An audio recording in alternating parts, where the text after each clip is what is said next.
can't break a man the way you break a dog or a horse. The harder you beat a man, the taller he stands.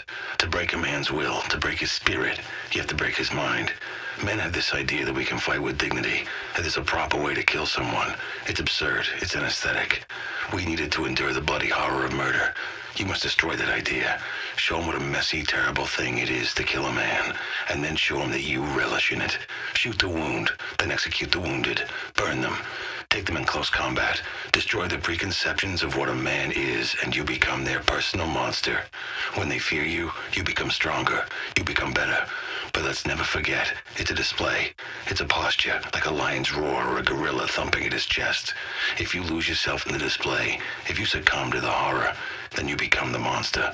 You become reduced. Not more than a man, but less. And it can be fatal. Getting them in is easy. I brought them in over the mountain, through the desert, whatever. The hard part is moving them inside the country. Whenever you get stopped, you gotta bribe someone to shoot someone, and not good for business. No, once you're inside, you want to hand off as fast as possible.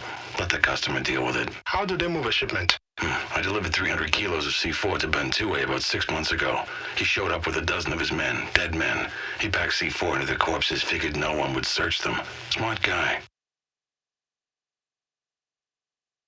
Where do you get the weapons? It's a romantic notion that they all came out of the Soviet Union after the collapse. That was a windfall back in '89, maybe through '91, but that's all over. I move weapons, I profit from circulation. You get a ceasefire in Liberia, both sides disarm. You think they slag 2,000 tons of guns? No. They sell them to me. I resell them wherever the next war is starting. Those same Soviet guns from 1989. Well, that's about half. The rest mostly come from old European armies. After they abandoned their colonies in the 60s and 70s, you know, French guns, Dutch, Belgian. So some of these guns are very old. They've been sold, bought, and sold repeatedly. They're not biodegradable. Only the dead are biodegradable. Why arms? Why not car parts, radios? What's the difference? Same job, really. You get up, you get on the phone, you meet your clients, you discuss a fair price. You make a delivery, receive payment.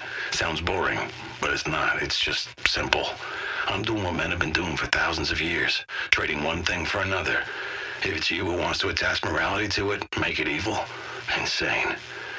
People who work in gun factories in Belgium or the States, they're unionized, right?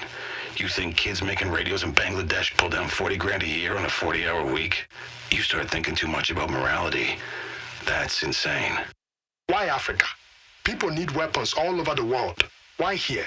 Why my home? Every place is somebody's home, pal. But it doesn't stop people from going to war. I don't start wars. I didn't start this one. It seems like it's your fellow Africans that want each other dead. Besides, why should I give a shit about your home? Why should anyone? You want me to go somewhere else? So there's someone's home you don't give a shit about? What if it was your home? War is my home. I spent a year in Black Beach once, in the dark. It's a hellhole, covered in raw sewage. Guards breaking some inmates' fingers with a hammer just out of pure fucking meanness. Men die of starvation in there all the time.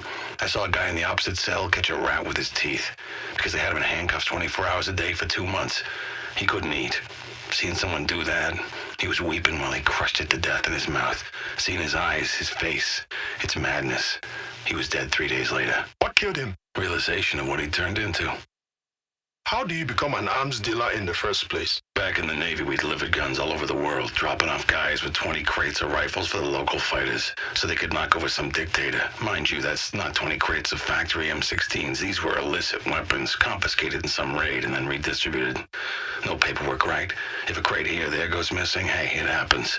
Military teaches you 2 things: how to deal with bureaucracy and how to avoid it. Learning how to avoid it means learning how to deal in arms. You muster out, you apply what you learned. Every gun runner I ever met got his start that way, losing illicit weapons in transport with national militaries. Do you ever choose sides in a conflict? I did it once. It was a bad idea. Cut my profits in half, almost got me killed. Never again. You sell to both sides. You can help level the field, stabilize the market, draw out the conflict, and make more money. A big sale to one side doesn't generate repeat business. Both the APR and the UFLL are using my weapons. Now they're in detente. Both sides are stockpiling. Less violence, more spending. It's perfect. But it's anarchy. Thousands are dead. Hundreds of thousands are displaced. If I pick sides, few will be displaced, but more would be dead. And I would probably be one of them. Have you ever refused to sell weapons to anybody? I'm a humanist. I don't judge. Maybe you would. I couldn't sell arms. Bullshit, Ruben. You have all the skills to be an arms dealer. Better one than me, even. You're smart, you're creative, you're a salesman. You sold me on doing these dumb interviews. Man, the rest is just paperwork. I mean, I'll be unable, psychologically, to sell arms. I'm talking facts and you're talking theory. You're not a good person, Ruben. You've just been lucky enough. You'd never had to be otherwise. When it comes down to it, what a man can do is what a man will do. But believe what you want. Saw this kid in the side of the road yesterday. Couldn't have been 18, 17. Had a shotgun across his lap and a dead APR half in the ditch next to him. A couple of close-range blasts with that 12-gauge tore a big chunks of hamburger on his torso. Kid was lifting up the guy's leg, taking his boots. Kid just looked tired. Just beaten down, ragged, tired, old. Kid that age shouldn't look like that.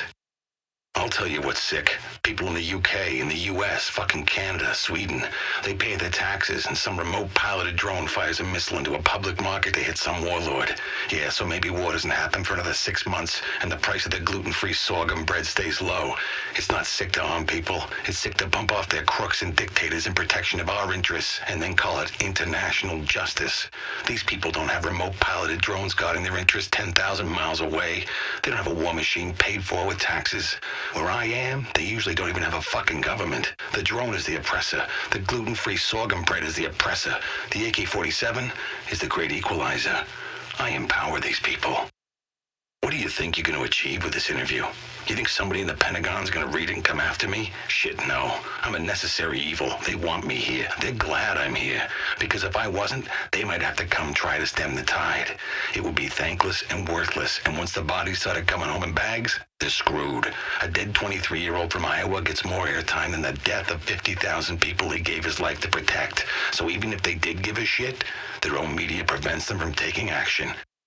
Who gets the lion's share? That's what it's all about. Whether it's between children or animals or warlords, it's not that everyone wants a piece, it's that everyone wants the biggest piece. And the biggest piece doesn't go to the monkey or to the giraffe. The biggest piece goes to the lion, because the lion is the fucking king. That's how it works. It worked that way 1,000,000 years before there were men saying otherwise. That's probably how it should work. But you are not a lion. They call you the Jackal. Shh. Sometimes the jackal steals the lion's share, but don't tell anyone. I saw that truck you were driving in, perforated with 50 cal rounds and torched on the side of the road. I looked inside, corpses blown to pieces and burnt, unrecognizable. No camera, no tape recorder, no notebook. So I don't know, maybe you're dead, maybe not. Maybe you'll find these stupid tapes and do whatever the hell you wanted to do with them. Or maybe the interview's over. Wasted words, wasted life. Maybe I'll see you soon. Saw a firefight today. A little skirmish broke out of this roadblock when some APR guys got lost in the truck. Maybe 5 or 6 of them trading fire with the UFLL guys manning the CP. Went on for 20 minutes. Guys popping up from behind rocks to spray a few shots, randomly at each other. All of them almost too afraid to die. When it was over, the 2 UFLL guys who were unhurt ended up running off into the jungle, terrified. I went down and had a look around. A guy had been shot through the stomach, a bloody mess. He saw me and whimpered at me to finish him off. Funny how guys get shot because they're too afraid to die, and they're lying there dying, and they're too afraid to live. Idiots. You see these APR kids or UFLL kids or whoever's listening to these damn broadcasts on the radio.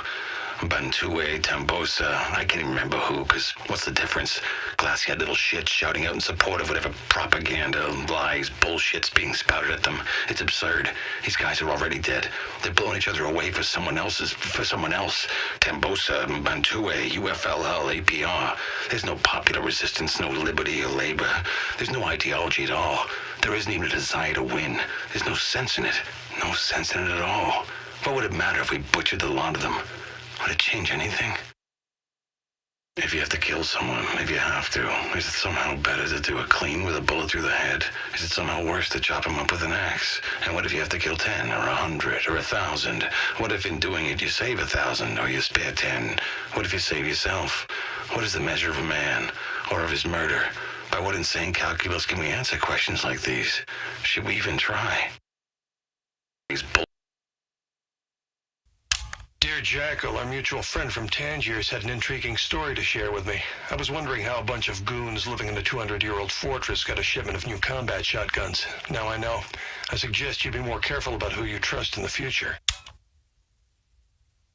Dear Jackal, your Georgian friend Gurganidze, he didn't say much, even when I started cutting off fingers. I realized afterwards that the oil on his PKM still had that new gun smell, so I know you're selling them.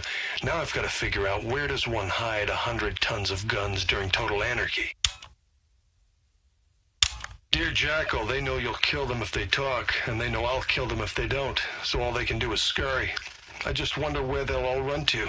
The Bolivian ran for the border. That was too bad. Maybe the next one will run to you for help. Dear Jackal, please remind me once we finally meet in person. Ask why these men were so loyal to you. I assume it was fear of a slow death. I decided to test that theory on your American friend here. He assured me it wasn't fear, and while it's impossible to prove a negative, several hours against a blowtorch makes a compelling case. Dear Jackal, if it's not fear that makes them loyal, it must be money, correct? Your Frenchman turned out to be quite the anarcho-capitalist. He's been moving guns back and forth like a broker shuffling hedge funds. If any man had a price, you'd think it would be Pierre, but he just wouldn't accept any of my offers to sell you out. Dear Jackal, I had a very interesting conversation with this chap from Cornwall. Of course, we talked about you, but he also told me that you're not the only one being tracked. Someone's trying to find me. I'm looking for you, and even you're looking for someone. Are you lonely, Jackal? Do you just miss your friends, or are you looking for someone in particular? Dear Jackal, they called you insane. Described you as a sociopath who thrived on killing. They were correct. But it seems like you're trying to end this war, if it can even be called a war, regardless of the cost. I realized something sad today.